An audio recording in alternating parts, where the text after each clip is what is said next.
So again, let me just reiterate that the topic that we will now be discussing will be the topic on the extrajudicial killings. We have invited resource persons, and we have a list of the members who wish to interpolate on the issues related to the extrajudicial killings. Including, of course, the issue where Police Colonel Hector Grijaldo is involved. No? And with that, we'd like to call on the first interpolator, Congresswoman Pami Zamora. You have 10 minutes. You are now recognized. Good afternoon, Mr. Chair. Good afternoon to my colleagues. Colonel Grijaldo, good afternoon po. Colonel Grijaldo, simulan ko lang po nung dati po kasi nag-a-attend ka naman dito, pero may time na Mr. Chairman, point of information lang po. With the indulgence of Yes. Congresswoman Zamora, yes, what is the point of Since information? the good gentle lady will be starting to ask Colonel Hector Grijaldo, this representation wish to inform this committee that we will be inhibiting ourselves. No? Yes. Together, ourselves, not together with I think tayo, no? na to ask question, and at the same time, we can also be asked, no, by the members of this committee. Surely, meron tong involvement sa mga nangyari, no, for the resource person not attending our mga hearings. So, yun po, yun lamang po ang gusto ko natin ipalam na we are willing to answer questions na ibabato rin po ng ating mga members of this committee. Maraming salamat po, Mr. Thank you, Congressman Mr. Chair. Fernandez. Yes, I said- Congressman Abante. I second the motion. Okay, so we just would like to inform the members that you can also propound questions directed to our co-chairs of the committee in relation to the issue of EJK and in relation to the issue of Colonel Grijaldo's previous statement before this committee and before the Senate committee. So, And Mr. Chairman, we're willing to go down and to vacate our seat in here. may we so ask most you likely to we'll be please sitting occupy down the seats in front of the chair, so Mr. that Thank you, we Mr. can, Chairman. see you eye Mr. to Chair. eye.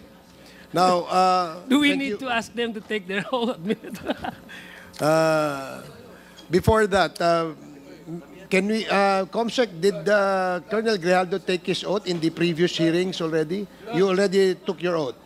So, there's no need to administer the oath of Colonel Grijaldo. He has taken his oath in the previous hearing.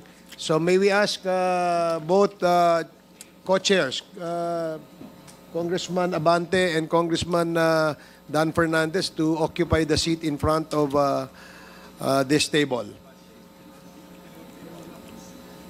Mr. Chair, Yes, Congressman Acop. point of clarification. Yes, please proceed.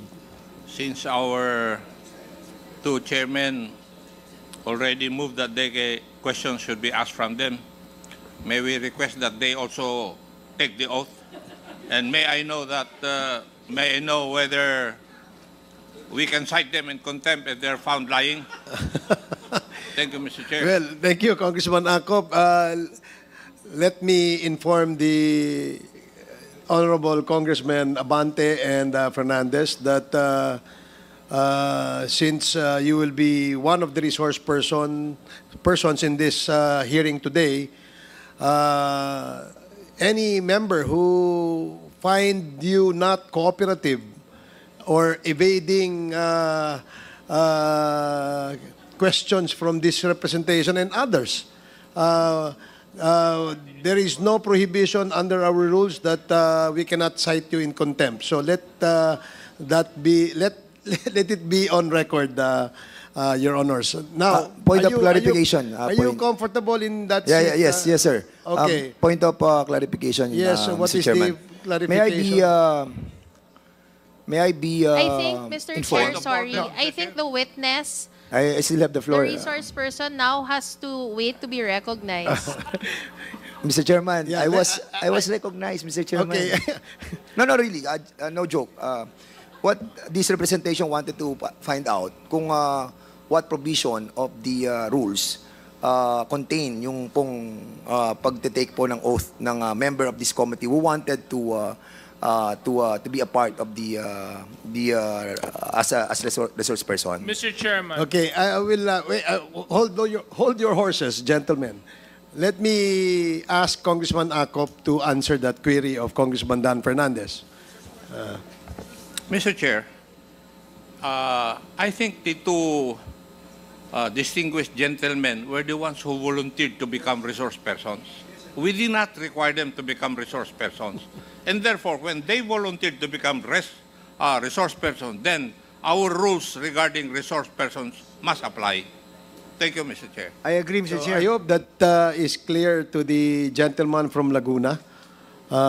No further questions will be entertained by the chair. Mr. Chair, From you, but from Congressman may Abante. I yes, request that if you will be cited in contempt, that I would be arrested in my own room, Mr. Chair. That is I noted. confine my That- own room. That's my request, Mr. Chair. Thank you, Congressman Abante.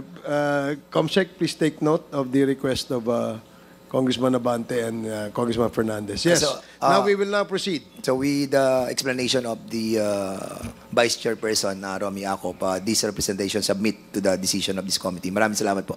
Okay. Thank you, Congressman Fernandez. May we for have our your- oath now, Mr. Chair? Makabawi na rin kami nito.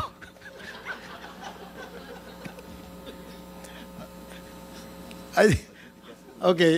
Comsec, please administer the oath of the two distinguished gentlemen, members of the honor of this 19th Congress.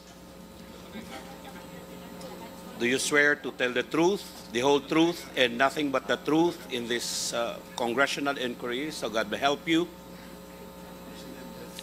Sir, the oath has been administered. Thank you, Comsec. Thank you, Congressman Fernandez and Congressman Abante. Now we will proceed with the interpellation of Congresswoman Pami Zamora. You have 10 minutes. Once again, good afternoon, Mr. Chair, and I'd like to also greet our two new resource persons. Welcome to the committee. Ang tatanungin ko ngayon, Mr. Chair, I'd like to address my questions kay Colonel Grijaldo. Colonel Grijaldo, natatandaan ko dati nung nag-attend ka pa dito at nabigyan pa yung committee ng pagkakataon na matanong ka, sinabi mo na nung June 28, 2016, ay nag-attend ka ng isang meeting sa DPWH building kasama ang classes 1996 and 1997 ng PNPA. Tama po ba yun? Yes, Your Honor. Okay, kasama mo dito sa meeting na to, Mr. Chair, si Colonel Ray Nagarma. Tama po ba yun, Mr. Chair? Nandoon po si Colonel Garma, Your Honor. Mr. Chair, gusto ko lang tanungin, bakit sa Davao ang naging meeting? Bakit sa Davao ginanap ang meeting na to? I don't know, Your Honor. You don't know, but I think you know. Because ang nagpatawag ba ng meeting na ito, tama ba, ay si former President Rodrigo Roa Duterte? I don't know the circumstances that time, Your Honor, who made the arrangement of the meeting, Your Honor. So why did you attend a meeting that you didn't know the circumstances of? Yes, Your Honor, I was having my schooling. No, I'm officers. asking you, bakit ka mag-a-attend ng isang meeting na hindi mo naman alam sino ang nagpa-meeting at kung ano ang pakay ng meeting? Your Honor, allow me to give my premise on the circumstances. All right. It happens while we were on our schooling at Mintal, Davao City. And during the time, Colonel Garma, and some other of my classmates, Colonel Belela, and all other Class 97, were undergoing a officer's senior executive course that time. And there was some talks among the officers that there will be a gathering on that place. So that's the only thing that we know that time. All right. And so I'd like to ask, in this meeting, was the former president present? I have seen the president that time, Your Honor. I have seen the president at that time. And June 28, 2016, that would be 2 days bago siya manumpa para maging presidente natin. And that would be 3 days before he would assume office. Tama po ba yon? I could not recall, Your Honor, Mr. Chair, ano ulit yung natatandaan ko yung campaign slogan dati ni PRRD? It was very, alam nating lahat yon. Ang campaign slogan niya ay change is coming. Colonel Grijaldo, ano ba yung sinasabing change ni former President Rodrigo Roa Duterte? 'Di ba yung change na yon ay to reduce the crime rate, to reduce criminal activity in the country. Am I correct? I don't know the political agenda at the time of the election, Your Honor. And in fact, on his very, very last political rally before he won the presidency, there is a very famous quote na, in fact, kumalat siya hanggang sa international news outlets. Sa BBC, nandun nakasulat, sinabi ni former PRRD, "Forget the laws on human rights. If I make it to the presidential palace, I will do what I did as mayor. You drug pushers, hold up men and do nothings. You better go out because I'd kill you," he said at his final campaign rally. "I dump all of you into Manila Bay and fatten all the fish there." Narinig mo po ba to, Colonel Grijaldo? No, Your Honor. That time I was busy on our schooling because it takes 1 year for us to finish the executive course. And as confirmed by the former president himself,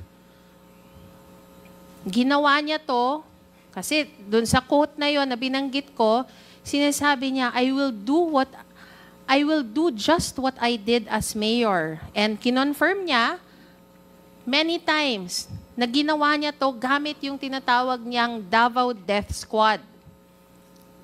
Itong grupo na to, na same group na sinasabi ng isang taong nagngangalang Edgar Matubato na naging parte siya. He said that in the Senate. Tama po ba?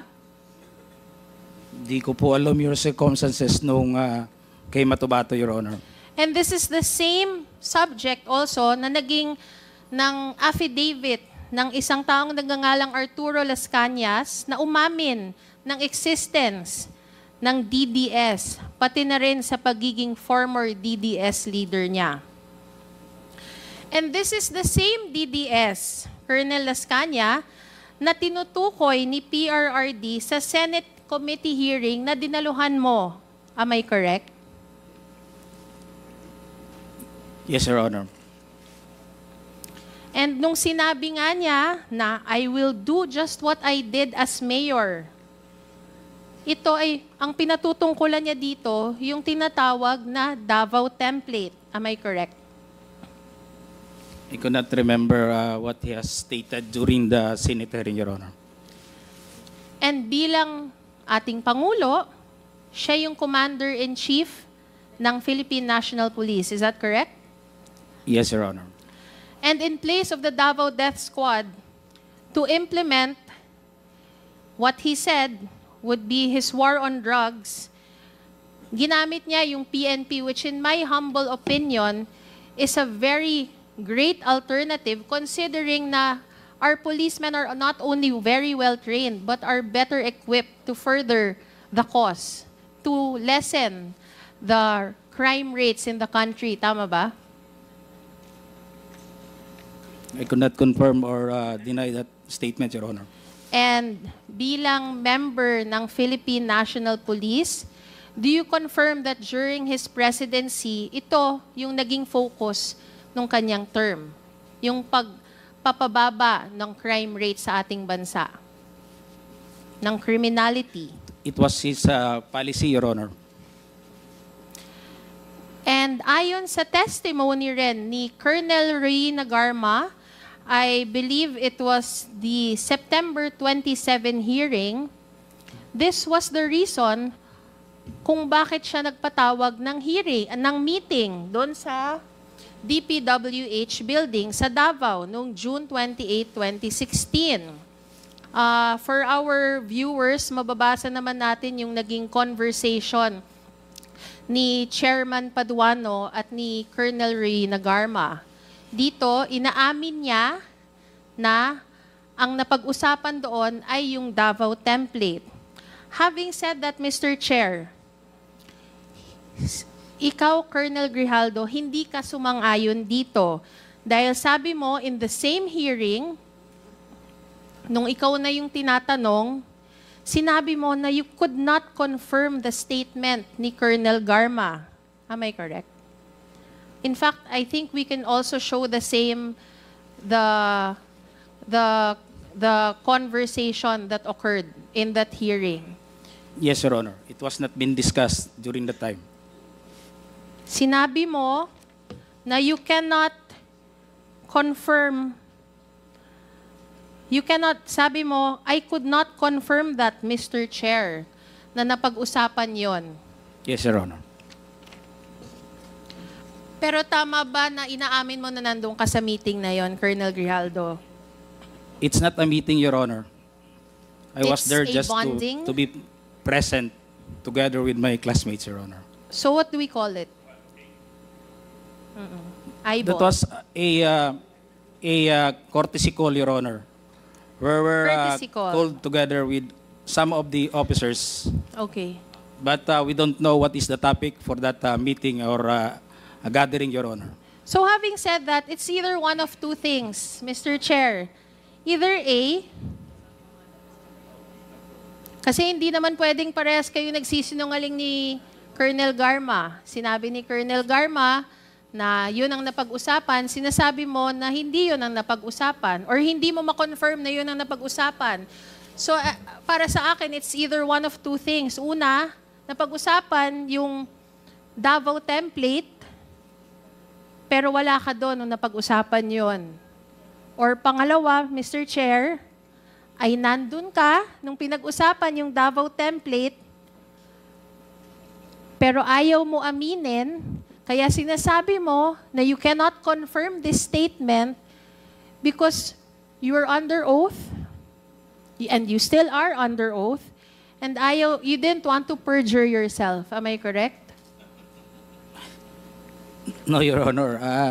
That's the facts that really happened that time that I witnessed, Your Honor. So, sino sa inyo ni Colonel Garma yung nagsasabi ng totoo? I will not confirm nor deny the statement of Colonel Garma, Your Honor. Parang di ako nasagot. Pero, Mr. Chair, inaamin mo, nakakilala mo si Colonel Garma. Yes, Your Honor. She was my classmate in the academy, and we've been assigned in the Region 11. Okay, if we take, kung tinatanggap natin yung sagot mo na hindi mo, you cannot confirm if that conversation happened, and Colonel Garma confirms that the conversation happened, bilang malapit kayo ni Colonel Garma and considering na very, very critical yung pag-implement ng Davao template nationwide, hindi nyo man lang napag-usapan ba to ni Colonel Garma? Hindi ba yun parang contrary to human experience na hindi nyo siya napag-usapan? Hindi ba kayo parating magkasama ni Colonel Garma? We have that relationship, Your Honor. I mean, magkaklase kami. But we are professionals and we talk just the matters within the bounds of our profession as police officer, Your Honor.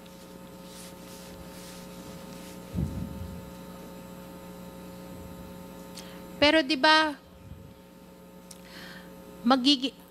so that was June 28, 2016. I remember in a hearing many months back, napag-usapan yung matagal nating naging topic yung tungkol kila Jimmy Fortaleza. 'Di ba dinalaw niyo siya ng July 2016 sa Davao Penal Colony? Tama ba 'yon? I remember everyone was confirming that visit.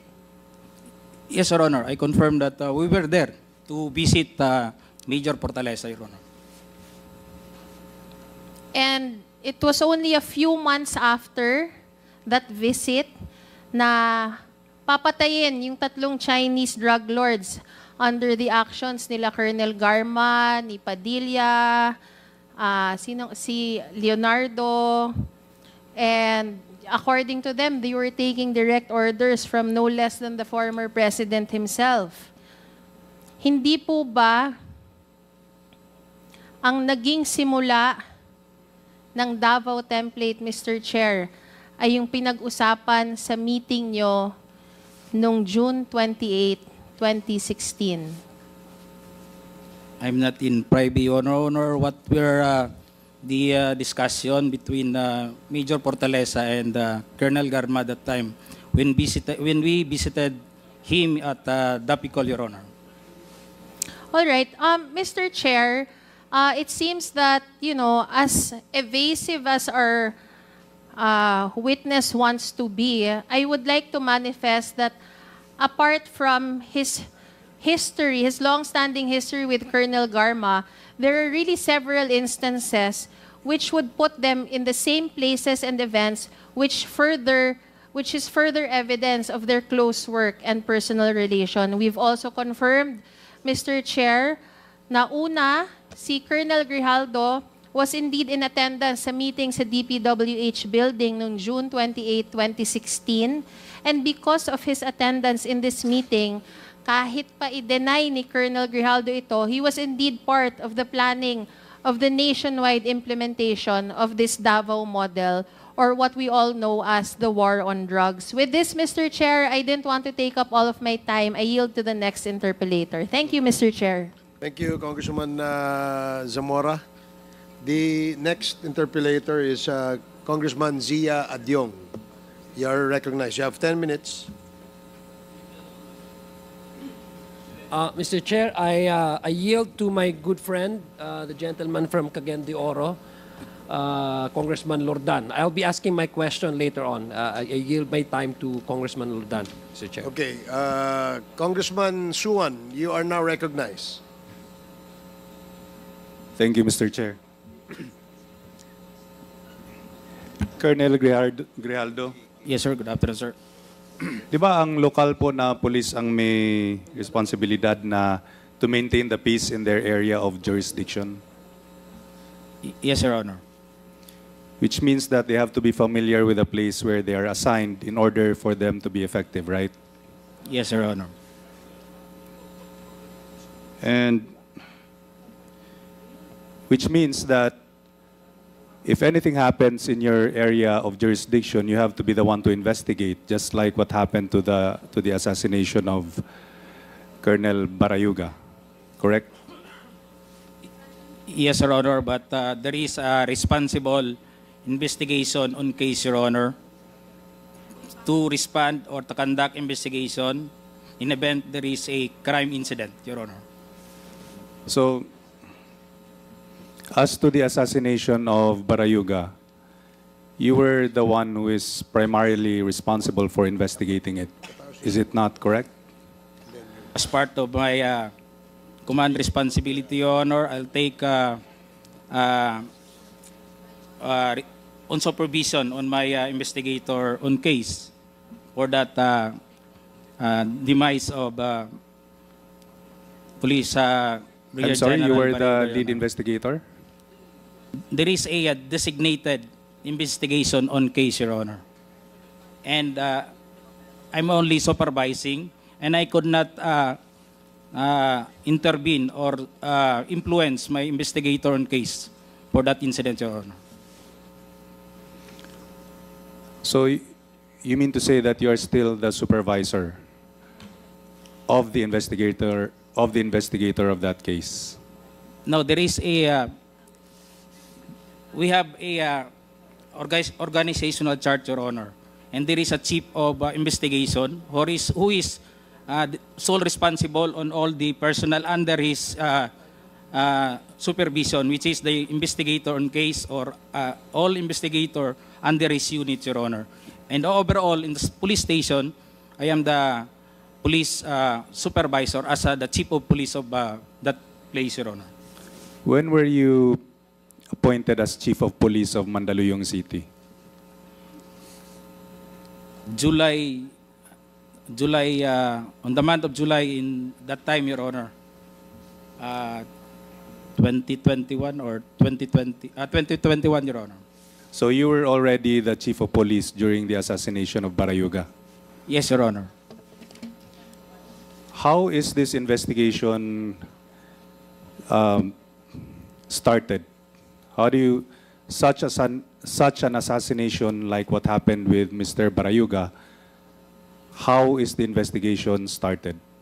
Ano yung proseso po? Yes, Your Honor. There was a radio call that there was a shooting incident that happened in that place. Immediately thereafter, we dispatched our personnel to conduct yung investigation or to go after of the to those perpetrators of the incident. I was in that place. I responded in that place also, Your Honor, and naabutan ko na lang, Your Honor, yung pick-up tsaka yung isang victim on the passenger side, but the driver side was already evacuated as per the witnesses in that place, Your Honor.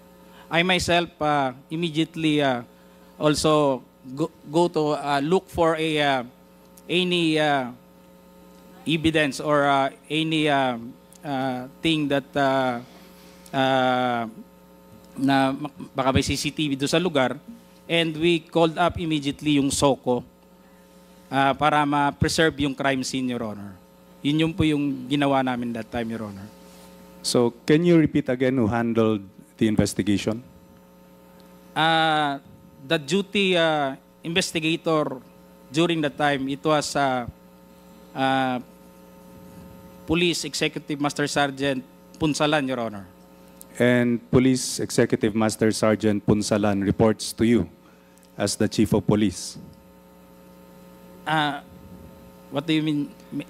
I mean that Punsalan is the investigator, correct? Yes, Your Honor. Immediately, pag dinispatch po natin kasi yung investigator natin, he will do his job as an investigator. And immediately, we have the duty officer. It was during that time, Your Honor, it was a COVID that time. And most of our personnel and the same, I myself was staying at the police station. I live in the police station that time. So, nakapag-responde kami, and we have this duty SDO, Police Captain Villarta, who also taking charge to do his job that time. And after gathering some information, what transpired immediately was for us to make a spot report. Just 5/8 and 5W and 1/8 muna yung ginagawa natin. Just to, there is a timeline that we are beating in the Camp Crame, lalo na pagka mga high crimes. We need to have at least within 1 hour we can make a report, a spot report on 5W and 1/8 only statement. Then we do the progress report, Your Honor, depending on the progress of the investigation, Your Honor, done by the IOC, Your Honor, on the investigator on case, Your Honor. Yes, but as the Chief of Police of Mandaluyong City, would it be correct to say that the buck stops with you? Which means na ikaw yung may final word sa investigation? No, Your Honor. What the investigator have done, or ginawa niya, Your Honor, yung ginawa niya yung report, kung ano yung niya, Your Honor, yun yung statement, Your Honor. I could not influence or give or to influence doon sa statement na gagawin niya. Kasi it will not make, or we cannot Pero give justice doon sa investigation Colonel natin, Grijaldo, Your Honor. paano ito natapos tong investigation na to? Your Honor, Sinong on that nagpasya na itigil yung investigation? no, Your Honor, allow me, Your Honor, to elaborate further dun sa nangyari during the incident happened July 30. On the next day, nagkaroon na ho tayo, sir, ng immediately thereafter, there is a creation of a Special Investigation Task Group, or SITG, which is to unearth yung mga other evidences, or sino yung madidiscover natin kung sino yung perpetrators that time of the incident. But nagkaroon ng consensus or consolidated effort with the district unit.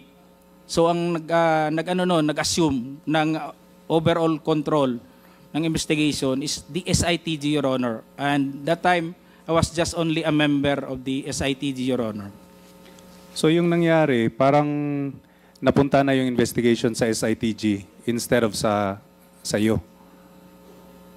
It's not me, Your Honor, to do the investigation. Just only the IOC, Your Honor, who is responsible. At the same time, Your Honor, it was carried on the SITG group. The investigator that time on the incident, the same investigator being appointed on the SITG, Your Honor.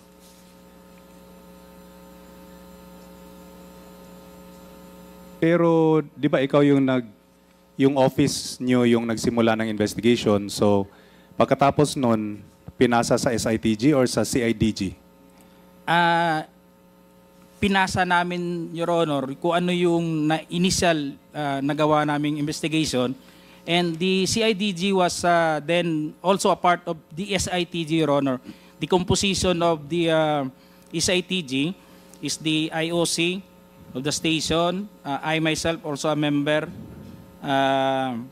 the D7 or the DIDM, the District Investigation Detective Management Unit, the CIDG, the SOCO, the overall chair of the SITG, Your Honor, was the district operation, DRDO, we call it the DDO, Your Honor, Deputy for Operation, Your Honor. So Colonel, kahit ikaw po yung nagsimula ng investigation, Yes, Your Honor. you were not the one who finished the investigation. That's what you're saying? Yes, Your Honor. It was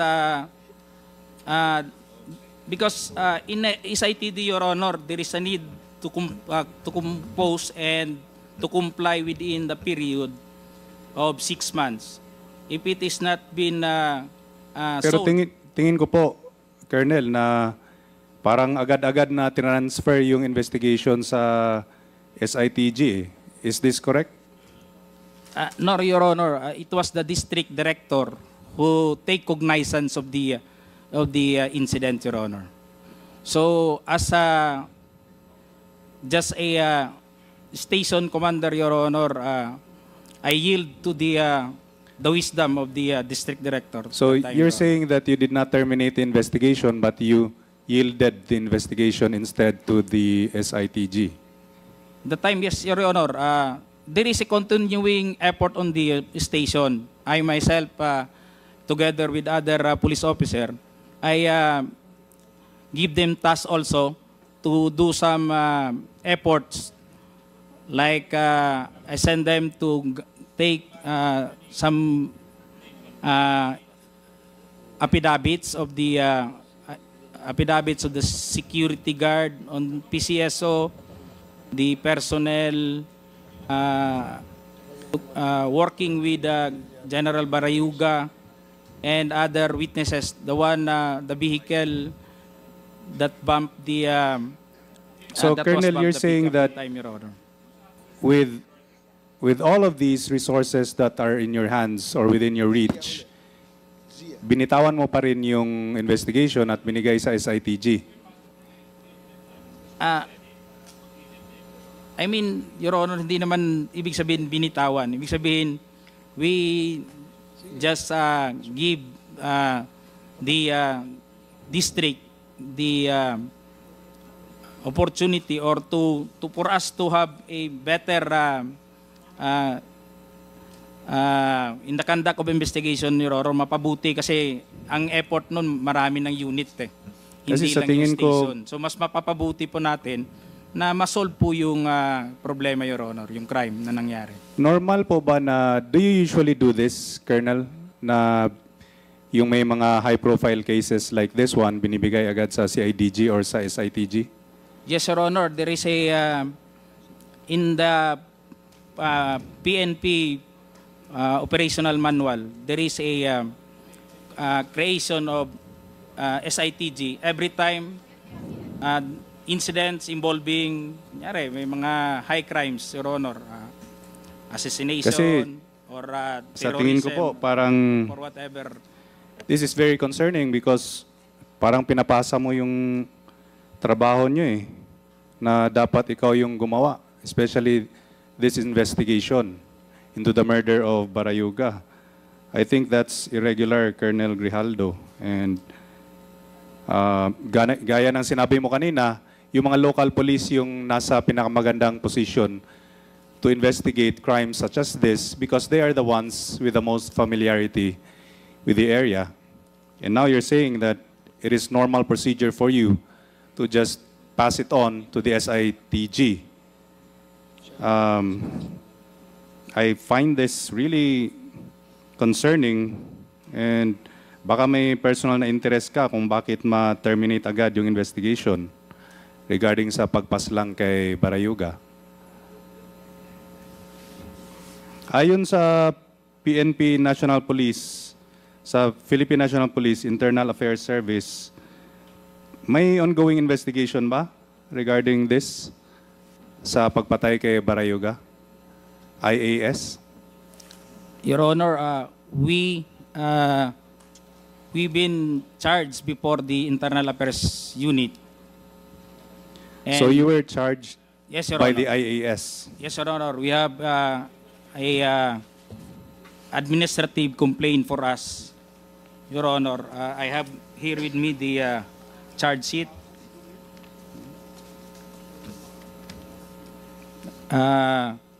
Administrative complaint against Police Colonel Grijaldo for neglect of duty, irregularity in the performance of duty, misconduct, incompetence, conduct unbecoming of police officers. We already submitted our counter affidavit on this incident, Your Honor. When was that case filed by the Internal Affairs Service of the PNP?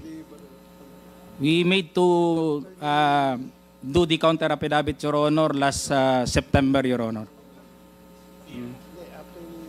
Would you agree with me that the Internal Affairs Service would not have filed this case kung wala naman silang makikitang o nakitang anomalous or irregular activity during the investigation, di ba? Hindi ko naman ma-question yung ang function ng IAS, Your Honor. So, it has the rightful job din ng IAS to conduct investigation and make charges on all personnel who being involved in that incident, Your Honor. Colonel Rialdo, are you also under restrictive custody? And were you relieved from your post from the PDEG, PNP Drug Enforcement Group, because of the anomalies uncovered during the investigation? No, Your Honor. I was still with the PDEG that time. And That time when the Internal Affairs Service filed this administrative complaint against you, you were still with the PDEG. yes, Your Honor. How about now? Are you still with the PDEG? We are not on a restrictive custody, Your Honor. It is a administrative. We still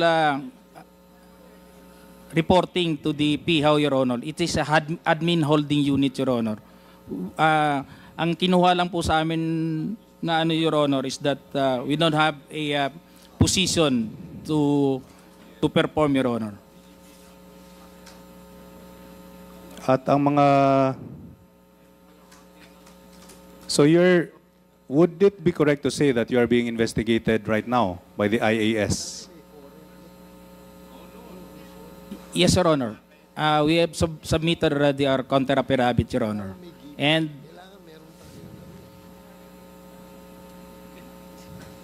Tapos ang reason siguro ng IAS ay dahil meron kayong pinagtatakpan. Is that correct?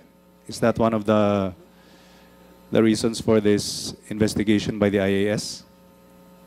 hindi ko po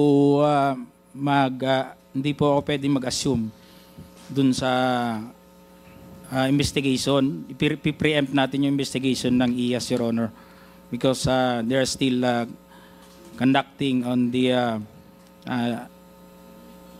liability on the those personnel being investigated on this case, Your Honor.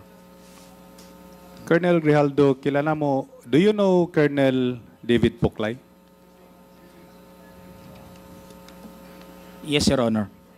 At nung nakaraang Quadcom hearing, parehas kayong tinanong tungkol sa investigation regarding sa assassination ni Barayuga. Is that correct?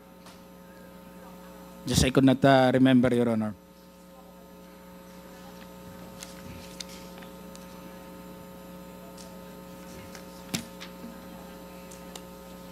Do you remember that you were asked regarding the findings of the SITG? Nung sa last na Quadcom hearing, do you remember na may tinanong sa'yo regarding sa findings sa SITG? Your Honor, hindi ko na matandaan, Your Honor, kung natanong po ako regarding do sa result ng SITG. Because as far as I know, Your Honor, the investigation conducted by the SITG was turned over to CIDG, Your Honor, after a period of 6 months, Your Honor. Do you remember na yung tinanong ka tungkol sa mga natuklasan yung posibleng motibo, ang sagot mo noon ay dalawa lang ang natuklasan yung motibo, di ba? Na work-related or personal grudge. Do you remember that? Yes, Your Honor. Okay.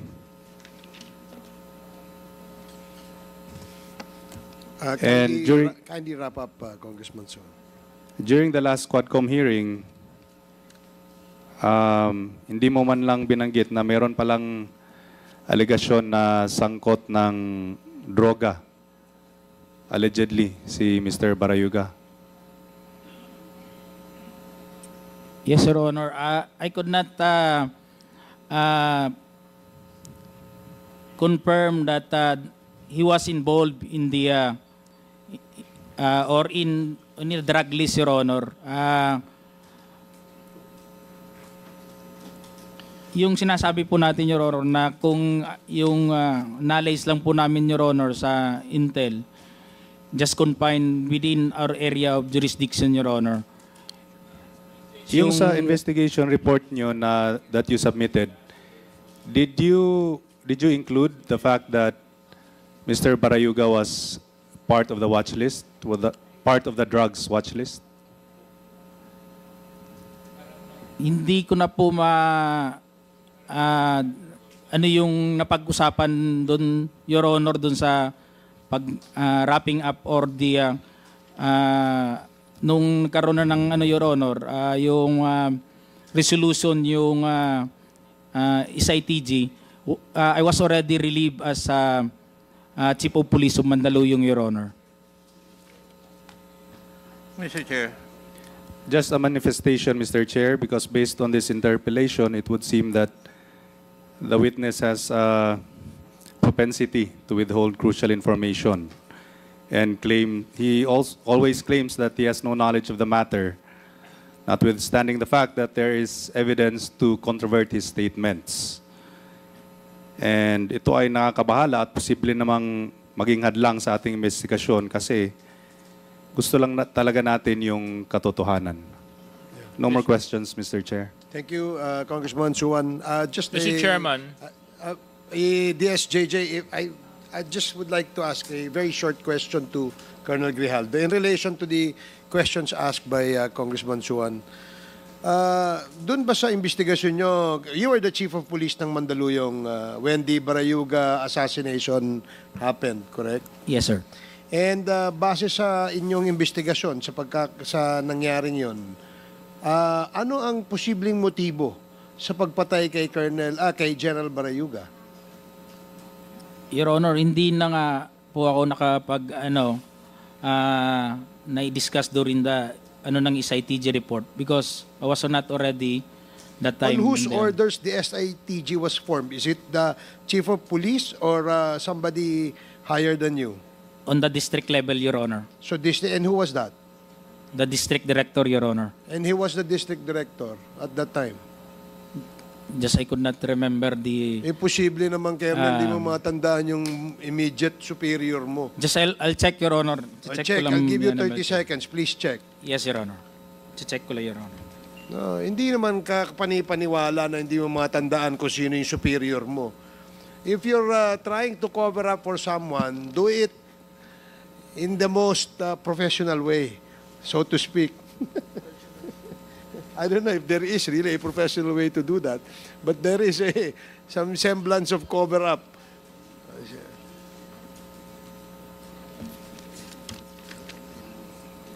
The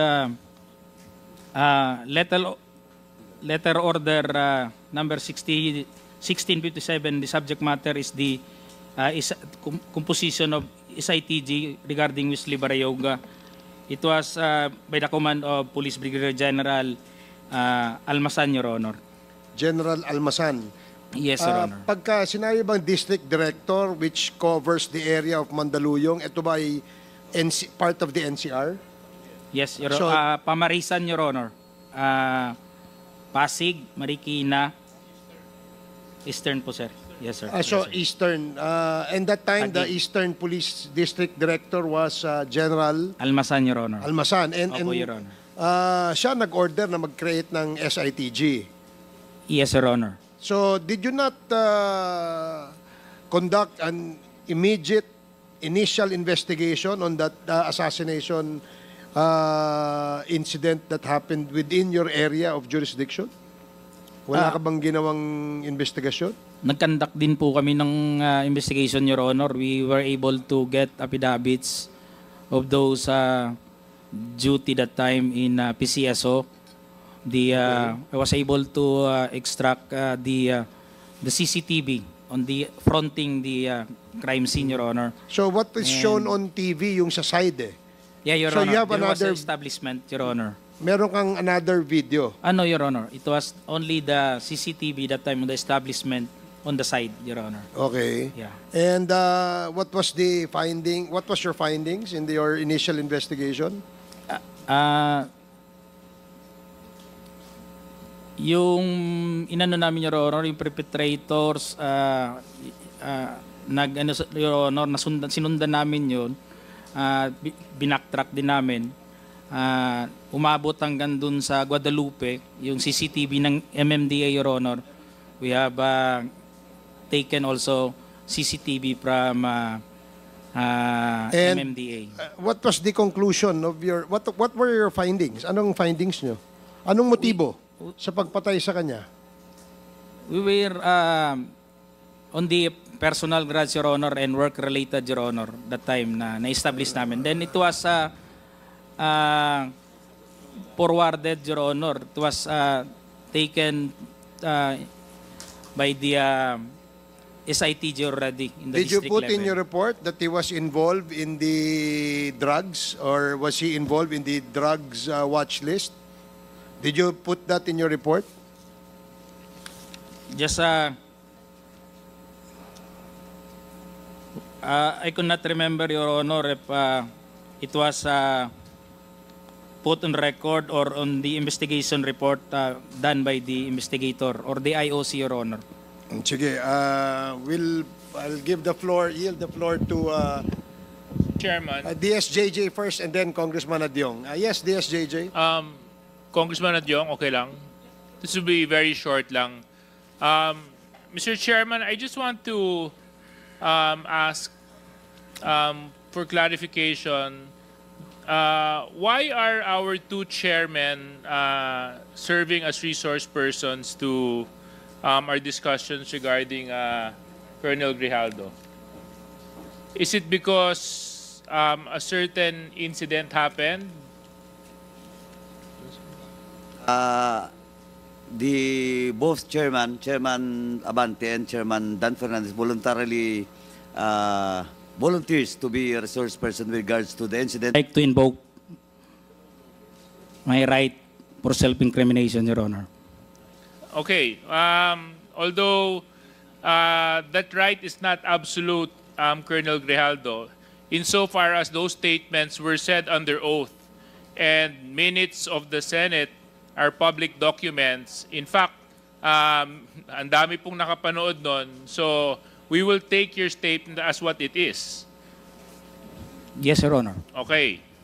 Ngayon, ang nakakabahala po doon sa bahagi po ninyo, Colonel Grijaldo, ay naibahagi po ninyo doon sa statement ninyo na meron pong 2 miyembro ng mababang kapulungan ay di umano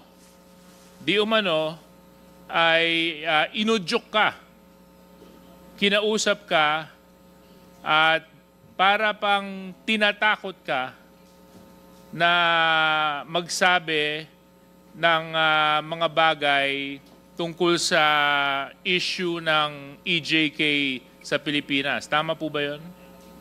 Your Honor, I would like to stand by my statement in the Senate under oath, Your Honor, and I would like to invoke my right for self-incrimination, Your Honor. Okay, but you have already stated your statement. So, Comsec, meron po ba tayong kopya nung affidavit ni Colonel Grijaldo? Your Honor, I apologize, we have not secured a copy of... But I think the very resourceful Chairman Akop will allow me to...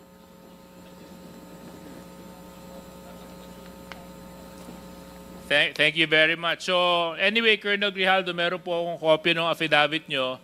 At ito naman po ay pinaninindigan po ninyo. Tama po? Yes, Your Honor. Okay. Maraming salamat. Dito po sa number 7 ng inyong sinumpang salaysay, sinabi po ninyo dito, when I entered the end room, I saw 2 lawyers of Colonel Garma standing inside the room. One of the lawyers approached me and then asked me what we were going to talk about. And I said that I do not know.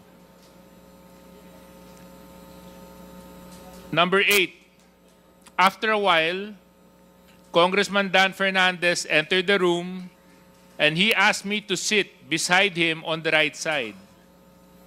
Then Congressman Abante entered the room and sat on the far end chair on my right. One of the lawyers of Colonel Garma stood at my back.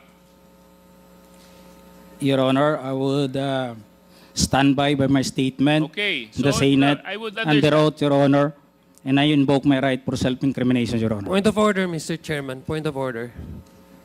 What is the point of order? I don't see any reason why our guest keeps on invoking his right against self-incrimination when Deputy Speaker J.J. Suarez was not asking him anything incriminating. He was just merely reading a portion of his affidavit.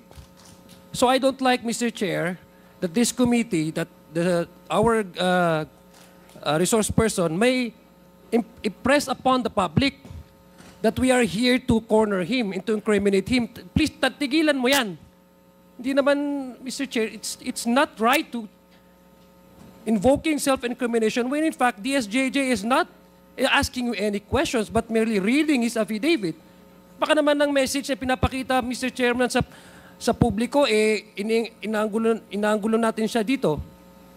I'm sorry, Mr. Chair, but I have to manifest this. I think his invitation to the Senate was to discuss about EJK and illegal drugs. And nowhere in his affidavit did he mention anything about illegal drugs and EJK. He did not share any inputs or his knowledge on illegal drugs. His participation in that Senate inquiry was merely to besmirch the reputation of some of the chairmen here. And as a result, attempting to degrade the integrity of the Quadcom. So please, I hate to admonish men in uniform. I have the highest respect for our policemen. But please, Colonel Grijaldo, stop invoking your right against self-incrimination. Nobody's asking you any incriminating questions here. Mr. Chair. And Mr. Chairman, along the line of Congressman Adjong, I don't think it's incriminating because number one, sinumpang salaysay niya po ito eh. Pirmado niya po ito eh. So how can he incriminate himself when he actually signed this affidavit? And this is a public document, Mr. Chair. So if our resource person is invoking this right to self-incrimination, I think that is out of order. Okay. I'd like to remind the resource person that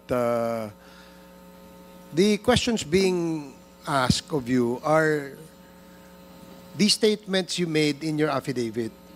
And the questions that DSJJ is asking is whether you confirm those statements that you stipulated in your affidavit.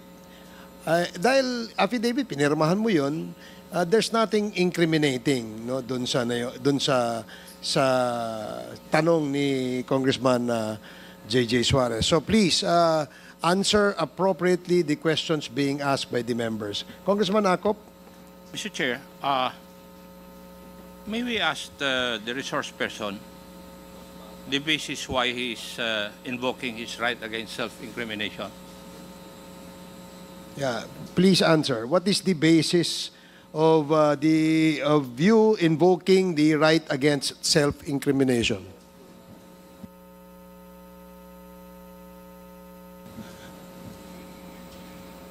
Police colonel ka, investigador ka dati.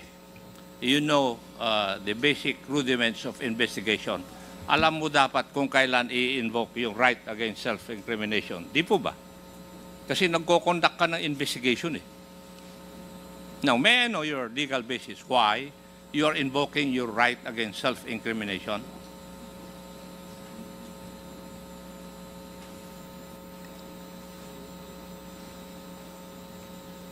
Mr. Chair, if he cannot provide any basis, I think I agree with the Honorable Adjong that he should not invoke that right. Thank you, Mr. Chair.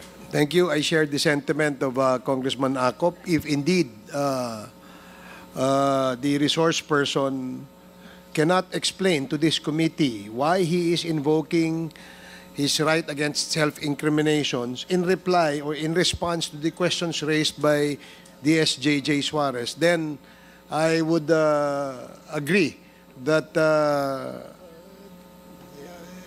the gentleman is out of order, and perhaps do you have a lawyer with you, Colonel Grijaldo? Nandito, may abogado ka ba? Would you like? Wala po, Your Honor. Do you want us to provide you a lawyer? No, Your Honor. Because your lawyer or lawyers that we can provide you will assist you on telling you what your rights are in this committee hearing. So, gusto mo bang mag-provide kami ng abogado? No, Your Honor. So, you will answer and reply to the questions of the members. Now, DSJJ? Yes, are you- Mr. Chair, maybe another opportunity we can provide to the resource person. Colonel Grijaldo, kung kayo po ay hindi komportable, dahil nga maraming nanonood at nasa publiko po ang hearing na ito, would you want or would you request for an executive session so that you can divulge the details and the truthfulness to the affidavit that you executed in the Senate hearing? No, Your Honor. Okay, so therefore we can proceed, Mr. Chair. Please proceed. So, Colonel Grijaldo, matanong ko lang po, ano po ang nag-udyok sa'yo para i-execute tong affidavit na ito? Just I have said, Your Honor, during my opening statement in the Senate, it was Tuesday. We have a hearing here on Tuesday, and we ended up on the Wednesday on the event of the Typhoon Christine. And as I have said, I go back to my home, and dinibdib ko po yung nangyari sa akin, Your Honor. And I never told this to my wife that time for 2 days.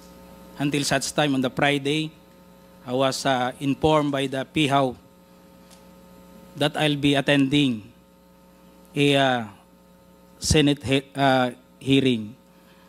So, naisabi ko dun sa asawa ko, Your Honor. And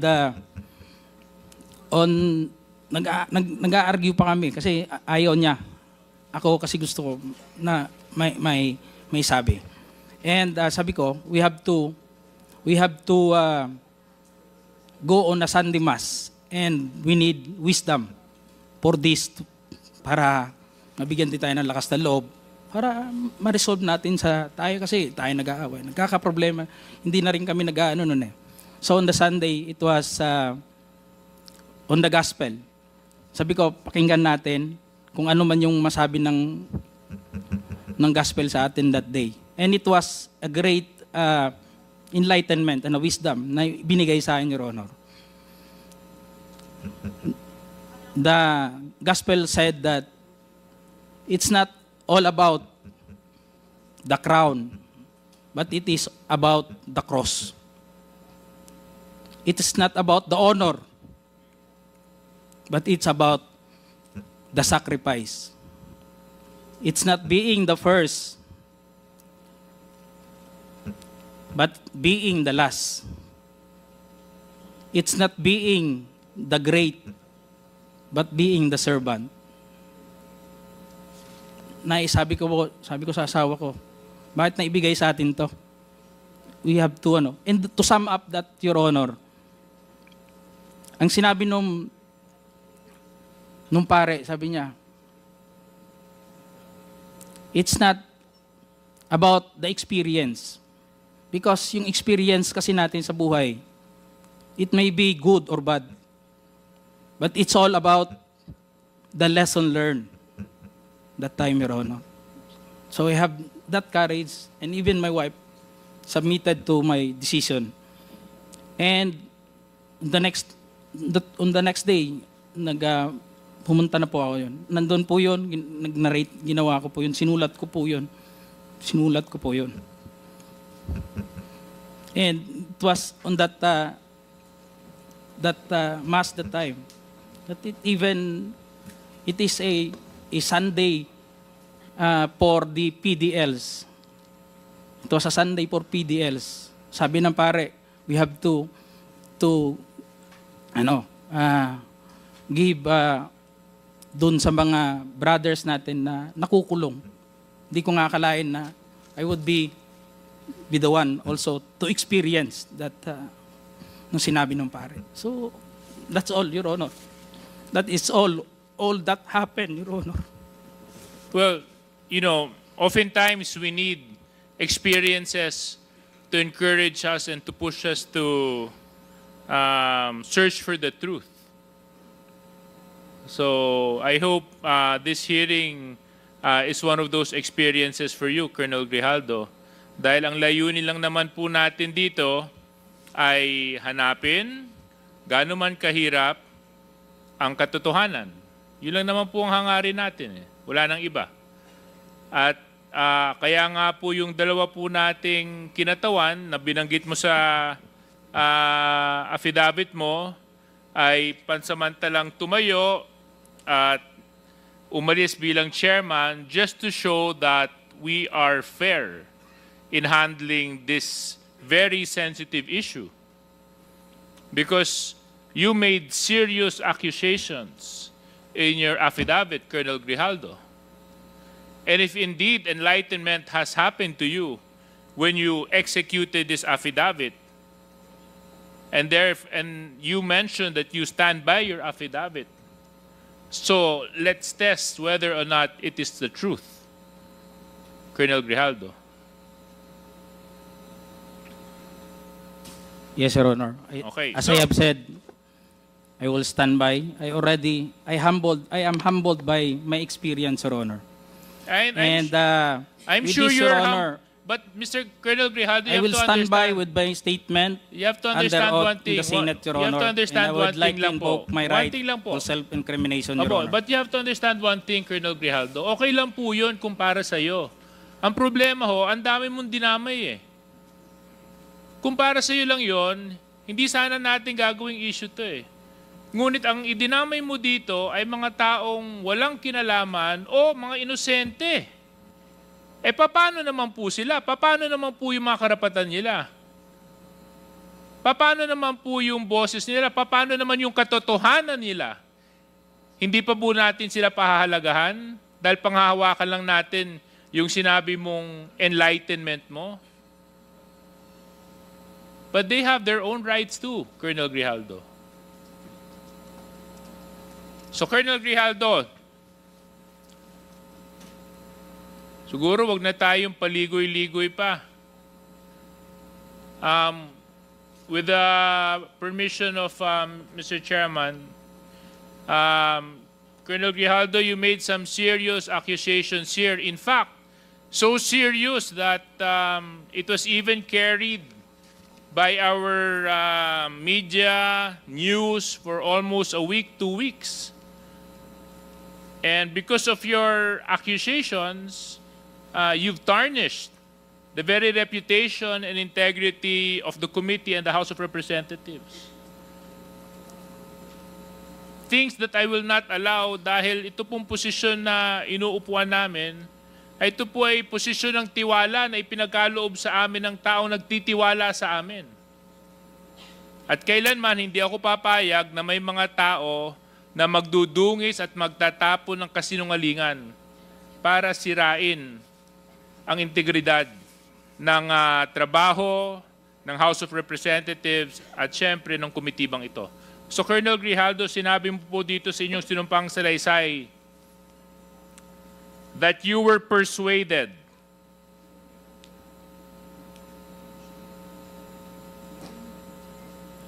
Your Honor, and you said, ikaw naman, Colonel, ganito lang yan. Alangan namang walang insidente o mangyayari sa panahon na yon. I answered that I served as COP, Chief of Police in Mandaluyong during COVID-19 pandemic, and there were less crimes committed and we did not receive any reward from anyone. I added that we only receive funds as additional MOOE support fund for the Peace and Order Fund of the LGU. But dito po sa earlier part, sinabi mo that you're persuaded. Is this true, Colonel Grijaldo? Your Honor, I will stand by my statement in the Senate under oath, Your Honor, and I would like to invoke my right for self-incrimination, Your Honor. That is out of order. Let it be of record that the statement made by this resource person is out of order. Please continue, Congressman Suarez. Number 17, sinabi nyo dito, I then respectfully told Congressman Dan Fernandez that anyone can debunk my statement if I confirm the testimony of Colonel Garma about DDS in 1999. Since I was not a member of the PNP at that time and I have no knowledge as to the reward system, additionally, I said that the work of policemen are noble that requires great sacrifice even without reward or award. It is our moral obligation and a call of duty to serve our country and our people. If I may continue, Colonel Grijaldo. At sinabi mo, Congressman Dan asked me, Colonel Garma, anong masabi mo sa kanya tungkol kay Barayuga? I politely told him I cannot comment on the case when I respectfully answered him, Sir, mahirap yan. Kasama kami sa nag-iimbestiga at hindi ko alam kung anong kinalaman niya at may investigasyon din kami, baka ma-incriminate ako, sir. Tama po ba ito, Colonel Grijaldo?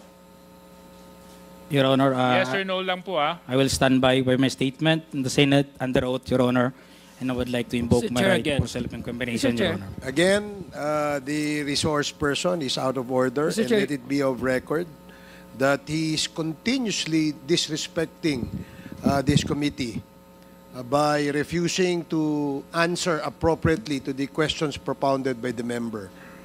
Alam mo, Colonel, if I may, DSJJ, binibigyan ka namin ng pagkakataon dito eh. Noong nasa Senado ka, ang tapang-tapang mo eh. Bakit dito ay mo magtapang ka rito? Ipakita mo yung the same candor, the same tapang na pinakita mo doon. Di ba? Bakit hindi mo gawin yan dito ngayon?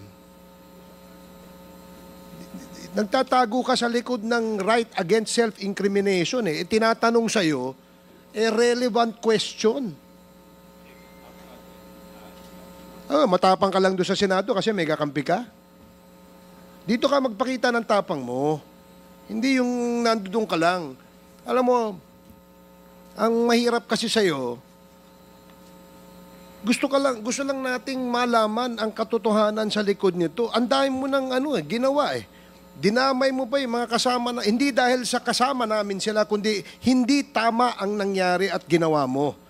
You are trying to besmirch the reputation of this committee. Itong committee ito, hindi ito gawa-gawa lamang. Ito'y pinapayagan ng ating saligang batas. Ito'y pinapayagan at pinayagan ng 300 mahigit na membro ng Kongreso na kung saan ay merong mandato ng taong bayan. Kaya wag mong bastusin ito. Yung tapang mo, nawawala eh. Tawagin mo yung kakampi mo. Ang hirap, alam mo, Colonel, nag-imbento ka ng kwento. And then you speak about honor. And then you speak about the gospel of that was given to you by a priest, talking about honor, and which, alam mo ba kung bakit mayroong honor? Pag hindi ka sinungaling, may honor ka. As simple as that. You're a police officer and you should have kasi, yun ang dito eh. Anyway, DSJJ, you can continue. I totally understand the frustration of our chairman. In fact, it is the same place where I'm extracting my frustration from. No? Kasi nung Senate hearing, napanood ko yung binanggit mo, Colonel Grijaldo, at ako naman, araw-araw, hindi naman araw-araw, na tuwing magkakaroon ng Quadcom hearing, nandito ako. I make it a point I even come early. So, Colonel Grijaldo, you mentioned in your affidavit and even in the Senate hearing that you were coerced. Coerced by certain members of this committee. Totoo ba yun? Oo, hindi. Your Honor, I would like to invoke Oo, my rights. hindi. for It's a simple self-incrimination, yes or Your Honor. no.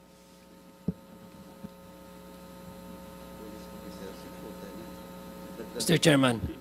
Yes or no? Yes or no? Yun lang po yun.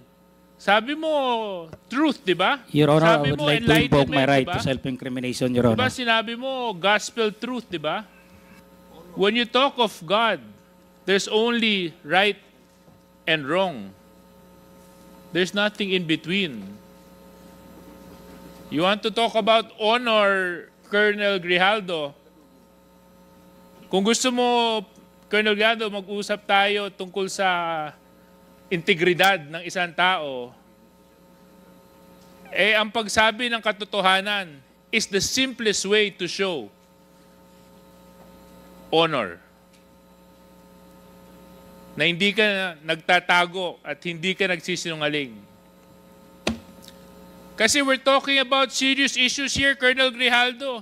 Isipin mo mga EJK victims ang nandito. Libo-libong taong namatay nung panahon ng nakaraang administrasyon. Buhay ng Pilipino ang pinag-uusapan natin dito. So Colonel Grijaldo, babalikan ko lang. Totoo ba? O hindi? Na merong pumilit sa iyo na magsalita na hindi naaayon sa katotohanan dito sa Quadcom? Your Honor, I would like to invoke my right for self-incrimination, Your Honor. Mr. Chair, point of order. What is the point of order, Congressman Ako? The resource person has not answered my question a while ago, and he's still invoking his right against self-incrimination, which is improper. Even Supreme Court decisions say so. You're just telling me your ignorance of the law.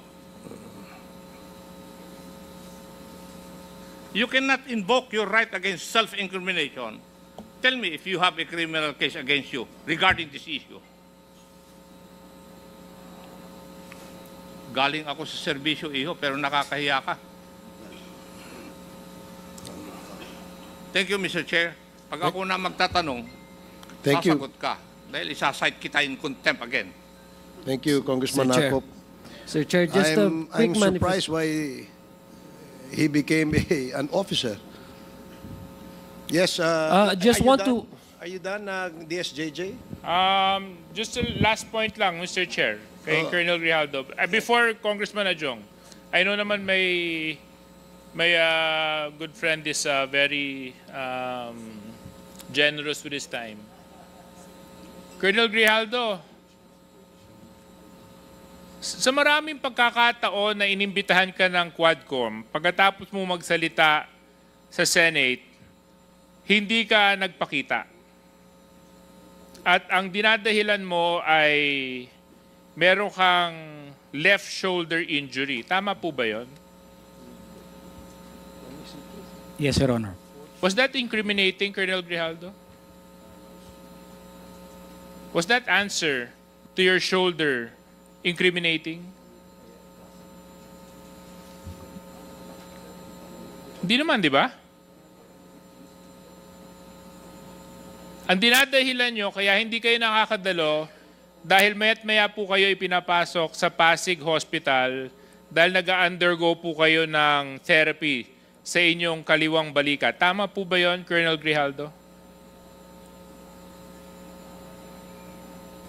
I have my left shoulder operation, Your Honor. You have your... Left shoulder operation, Your Honor. So inopera din po kayo? Yes, Your Honor. Okay. Tapos, Colonel Grijaldo, ang nakakapagtaka po, yung ilan sa mga pinadala nyo pong mga dahilan kung bakit hindi po kayo makakadalo ay nanggaling sa isang klinika na matatagpuan sa isang mall. Bakit hindi po orthopedic doctor ang nag-issue ng medical certificate ninyo, kundi isang clinic na matatagpuan sa isang mall?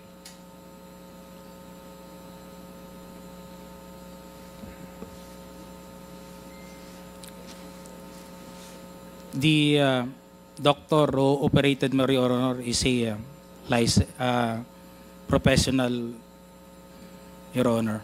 I'm not asking you whether or not your doctor is a professional. I hope he's a professional. Yes, Your Honor. Because if he wasn't a professional, then may God be with you because he conducted surgery on you. Yes, Your Honor. So thank God he's a professional. But Yes, I'm not Your Honor. asking the qualifications of your surgeon. I'm asking kung sa sobrang laki ng dinadala mong problema sa inyong kaliwang balikat at kinailangan po itong operahan, bakit isang klinika sa isang mall ang nag-issue ng medical certificate mo at hindi isang orthopedic surgeon? That is not a clinic, Your Honor. It is a hospital, Pasig Hospital, that responsible in giving the medical certificate, Your Honor. I suggest, Colonel Grijaldo, you refresh your memory. Kasi yung isa sa mga una mong pinadala sa amin ay nung amin pong sinearch yung address, mall po ang location niya. So again, Colonel Grijaldo, I'm asking you, it's not too hard. Sasabi lang po kayo ng katotohanan. Kayo po ba nung panahon yun ay umiiwas dito dahil nakapagsalita kayo sa Senado? Colonel Grijaldo? No, Your Honor. It is a necessary, Your Honor, to have my operation, Your Honor. Kasi kung hindi and po I kayo... suffering a pain on that time, Your Honor. Oh. Because this happened during my cadetship, Your Honor. And during that time, there were no operation being conducted na nangyari at kumikirot po talaga to, Your Honor. And I have no reason to escape or to not going to this honorable Quadcom committee, Your Honor, because I was able to attend 4 Quadcom hearing, Your Honor, and I was already giving my statement, Your Honor. Opo. Yes, you were attending. In fact, I would see you in the back.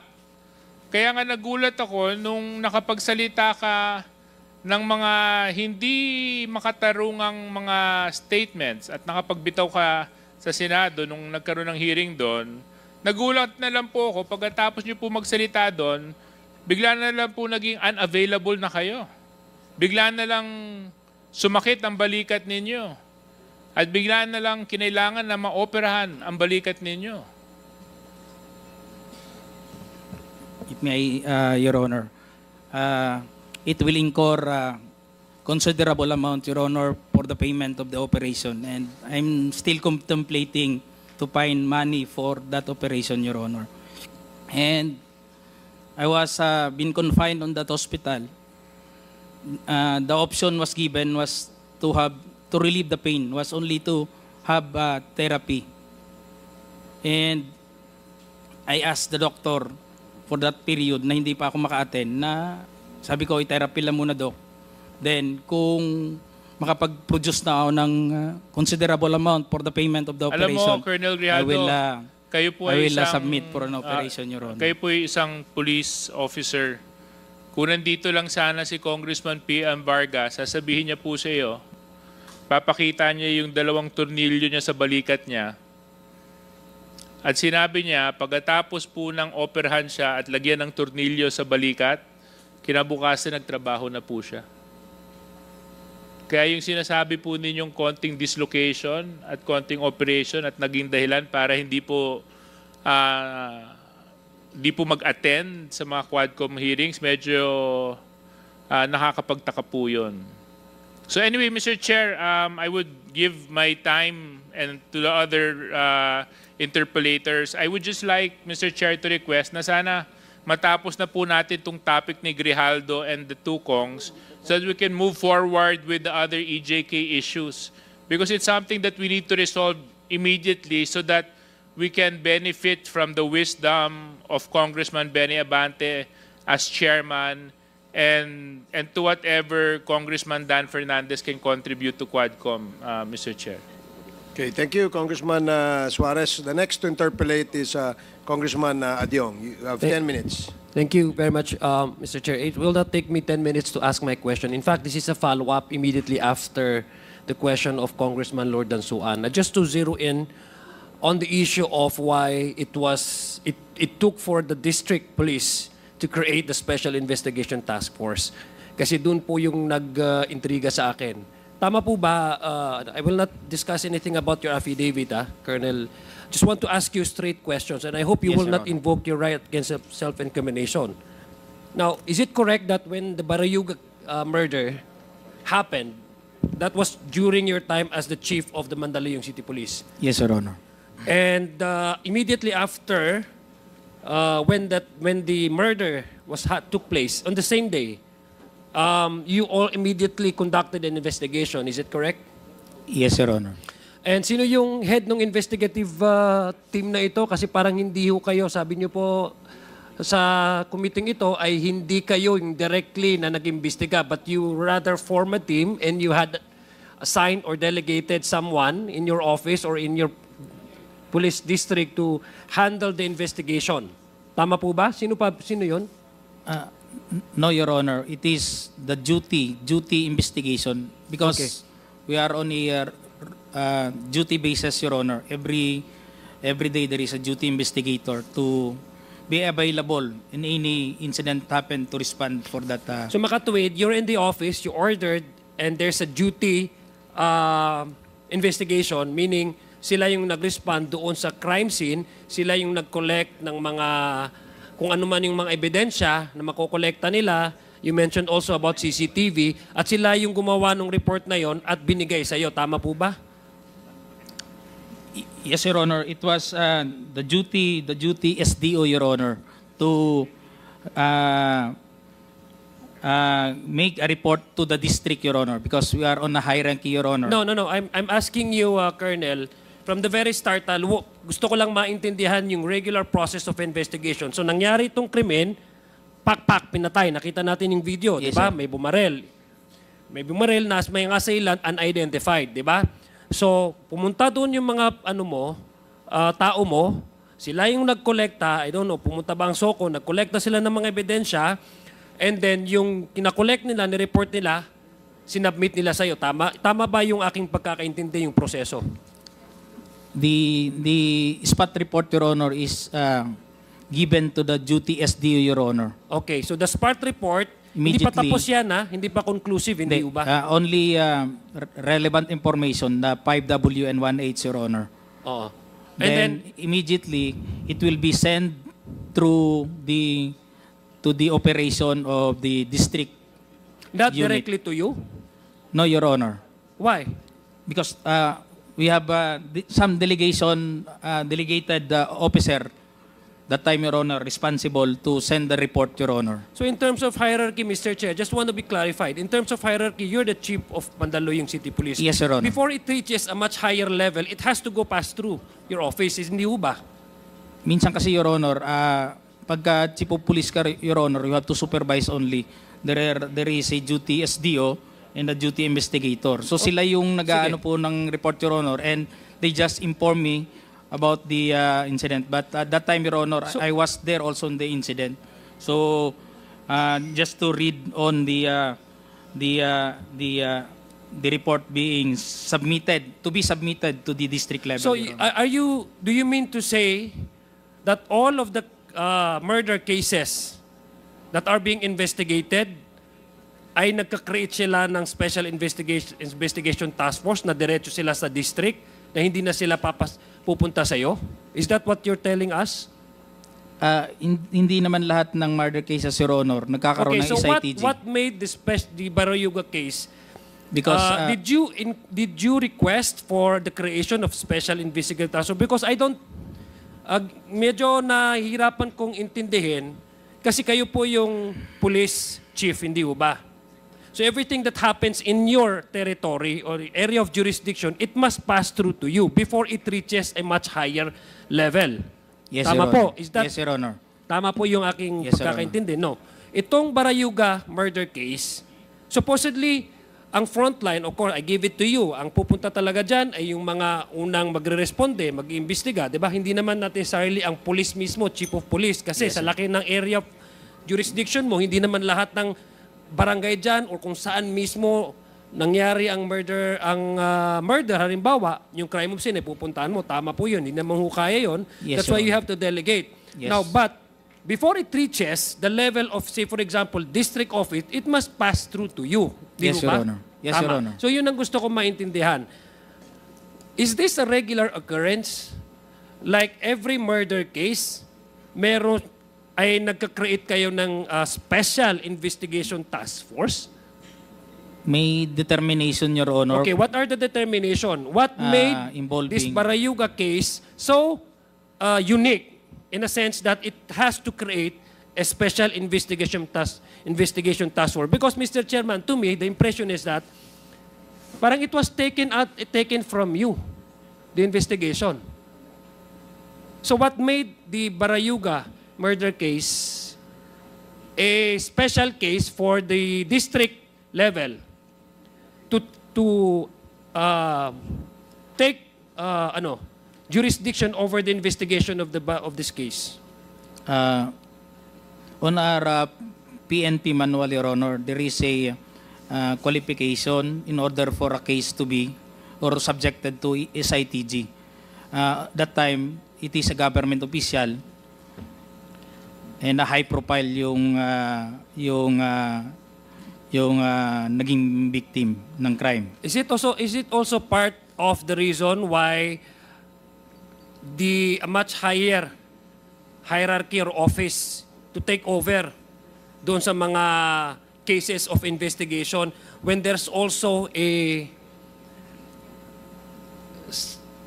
say for example an allegation or anything na remiss o na overlook na hindi nila mabigyan or hindi i-allow or hindi i-continue ang isang mas mababang opisina kasi something about the investigation may be remiss. That's why a much superior or much higher office needs to take over. Di ba, isa yun sa mga requirement o criteria na minimension mo? Yung nangyari po, Your Honor, is kami lang sana gagawa, dapat gumawa ng investigation. But pinalaki natin pinabroad natin yung mga magiging involved dun sa paggandak na investigation, kaya nagkaroon tayo na SITG. Hindi rin inalisan kami ng function dun sa We also a member of the SITG, Your Honor. So what was... Dinagdagan lang composition para mapabilis po yung pagkandak ng investigation, kasama na yung CIDG, para magkaroon ng consolidated effort na ma-resolve po yung kaso, Your Honor. So what was your initial investigation, your report, before the Special Investigation Task Force was created? Did you have? We submitted the investigation report that we have, initial investigation report and the progress report that we have to the district level, Your Honor, to the D7 or the District Investigation Detection Management Unit. Kasi sila na yung nagko-collate po ng lahat ng report coming from those members of the SITG. Kunyari, nakakuha sila ng report dun sa SOCO, isa-submit din ng SOCO yung report dun sa investigation, co-collate din, magka-come up ng, nagmi-meeting ho yan, Your Honor. Yeah, Every time okay. there will be a meeting. So, kung ano yung ng member, pag nung chairman ng SITG, he'll just, the Chief of Police, Colonel Geraldo, you conduct to follow up on this matter. CIDG, you follow up on this. Then, every week, we have this meeting for us to sum up with to analyze on or to assess on the reports that being gathered by different units on that time, Your Honor. So, your initial investigation in your report, yung progress report, so I presume when you use the term progress, ibig sabihin, it's an evolving investigation, hindi ba? Your initial report you submitted to the SITF, TG, I'm sorry. Was there any portion of your initial report that was changed? No, Your Honor. It is approved initially by the IOC and the chief investigation at to my level. Then isasubmit namin yung report na nila na gather nila. Then it will be received properly by the IDM. Kung ano yung sinubmit, in toto po yun, Your Honor. Kung ano yung content ng yun din ng report na nandun sa kanila, Your Honor. So the succeeding investigation as a follow-up complemented your initial report. Yun ba yung gusto niyong sabihin sa komite? That nothing was changed? Nothing was even improved on? Hindi ho tayo immediately, Your Honor, na magkukulod kasi nga we could not file a case unless it is airtight, No, Your before Honor. tayo mag-file, what I'm asking you is that your initial report that you have arrived at as a product and a result of your immediate investigation of the murder in the in the scene of the crime. Yes, Your Honor. Was there any portion of there that was improved or changed? Hindi ho kami hindi namin binabago yung No. I'm asking about kasi progress siya, di ba? So it could be mayroon bang na-amend? Okay, I'll use the word na lang na-amend or na-improve. Was there any portion of your report, initial report, that was probably changed because of a new evidence that corroborated this kind of angle, yung angling, ganito? Meron bang sa report ninyo na mas na-improve o na-amend ng Special Investigation Task Force? It is the head of the SITG, Your Honor, to No, I know. improve. I'm just asking you yes or no. Was there? Na may nakita kayong portion na mas na-change yung tono or yung manner by which you were arrived a certain hindi naman conclusion kasi progress siya, pero kumbaga yung assessment ninyo before na nung nag-take over ang SITG, then kulang pa ito, then we will improve on this. Was there any portion of your initial report that was changed or amended? On the station level, Your Honor. Kasi progressive sabi mo, di ba? So it has to evolve, hindi ho ba? And for some portion, it has to change one way or the other kasi progressive report ito eh. It continues on. Was there any portion of your initial report that was changed or amended? No, Your Honor, the term we're using, Your Honor, is the progress report in terms of the continuing investigation being conducted. Like, shall we say, on the progress report, we send personnel to gather the CCTV. Then we made that report as progress report. But it's not conclusive yet, Your Honor, unless otherwise it will be collated from different members of the SITG, Your Honor. Yes. Mr. Chair, I'd like to know how long did the Special Investigation Task Force took effect? It took effect immediately.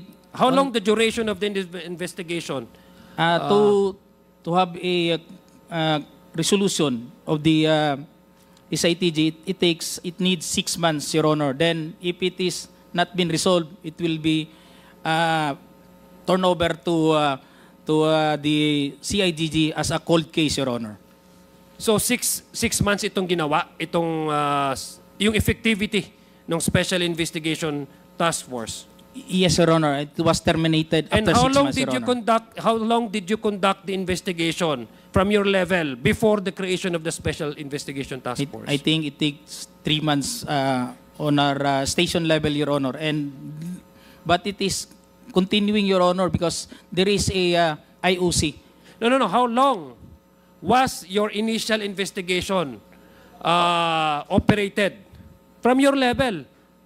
until such time, Your Honor, na Now, how long? Don't 6 give me months. abstract answer. How long? Your Honor, I'm not the IOC. I mean, No, how long did, kasi di ba, may initial investigation kayong ginawa before nag-special task, before nag-expand, di ba?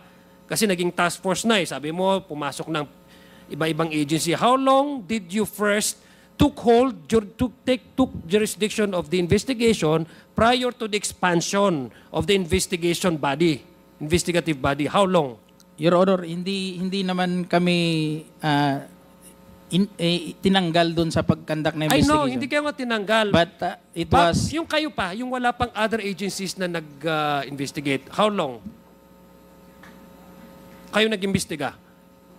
continuous yung investigation namin, Your Honor. Yes, before, nung wala pa yung mga agencies, before naging Special Investigation Task Force, kanina nagkaintindihan tayo, bago naging Special Investigation Task Force, may criteria yan. Hindi yan typical. Sabi mo, tinanong kita, is this a regular occurrence under police protocol investigation? Sabi mo, hindi naman. Kasi may mga, ano yan, criteria yan for it Yes, to sir. become a special investigation. Okay, I give you that. So pag special, may mga other agencies papasok din para mag-expand yung membership at saka para mas comprehensive yung investigative efforts ninyo. Tama ho ba? So Yes, Your before ho naging special yan, syempre, meron pang initial na stage. Yun yung office ninyo.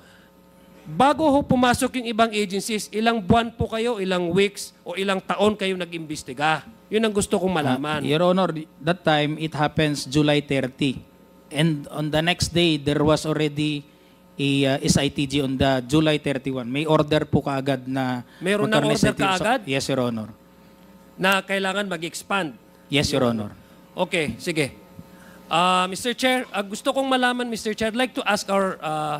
so meron pong report nitong SITG report on the Barayuga murder case. Yes, Your Honor. We have a spot report, Your Honor. No, yung final. Progress report pa ba There is ito? a resolution by the SITG turnover to the CIDG, Your Honor. Okay. May we ask, Mr. Chair, may I confirm for our Secretariat if we do have that document, that report? Comsec? Yes, sir. We have a SITG report. Okay. Thank you, Mr. Chair. On that note, Mr. Chair, I yield back my time, and again, perhaps I would ask further questions again also on this matter, para lang po mas mapabilis yung case ni nung Balayo. Thank you, Mr. Chair. Thank you, Congressman Adyong. The next to interpellate is Congresswoman Franz Castro.